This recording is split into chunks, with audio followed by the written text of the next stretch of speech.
8:30 ആകുമ്പോൾ ഉണ്ണിക്കണ്ണ അംഗൻവാടി കഴിഞ്ഞ് വരും. എന്നിട്ട് അവനെ ഞാൻ മേല് കഴിപ്പിച്ച് ചോറൊക്കെ കൊടുക്കും. ഉച്ചയ്ക്ക് കുറച്ച് കഞ്ഞിയല്ലേ അവിടെ നിന്ന് കുടിക്കത്തുള്ളൂ. വൈകിട്ടുള്ള ഉപ്പുമാവ് അവൻ കഴിക്കത്തില്ല. അവൻ അങ്ങനെ തന്നെ കഴിച്ച് ശീലമില്ല. ശീലമായി വരുന്നതല്ലേ ഉള്ളൂ, പതുക്കെ ശീലമായിക്കോളും.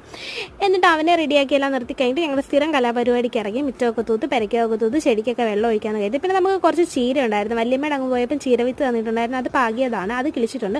പിന്നെ നമുക്ക് പഞ്ചായത്തിൽ നിന്ന് കുറ്റിക്കുരുമുളക് കിട്ടിയിട്ടുണ്ടായിരുന്നു. അതാണ് ആ മൺചട്ടിക്കകത്ത് നമ്മൾ നിറച്ച് വെച്ചേക്കുന്നത്.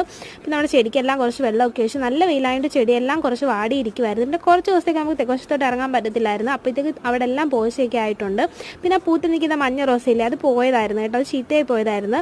എനിക്കൊന്ന് മരം വെട്ടിയിട്ടപ്പോൾ അതിൻ്റെ മണ്ടയ്ക്ക് മരം എന്തോ വീണ് അങ്ങനെ ഒടിഞ്ഞു പോയതാണെന്ന് തോന്നുന്നു. അമ്മ പിന്നെ അത് നന്നായിട്ട് വളമൊക്കെ ഇട്ട് മെയിൻറ്റെയിൻ ചെയ്തെടുത്തതാണ് കേട്ടോ. ഇപ്പം അതിനകത്ത് പൂവൊക്കെ പിടിച്ച് നിൽപ്പുണ്ട്. നല്ല രസമുണ്ടല്ലേ കാണാൻ, മഞ്ഞ റോസയ്ക്കകത്ത് പൂ പിടിച്ചിരിക്കുന്നത്.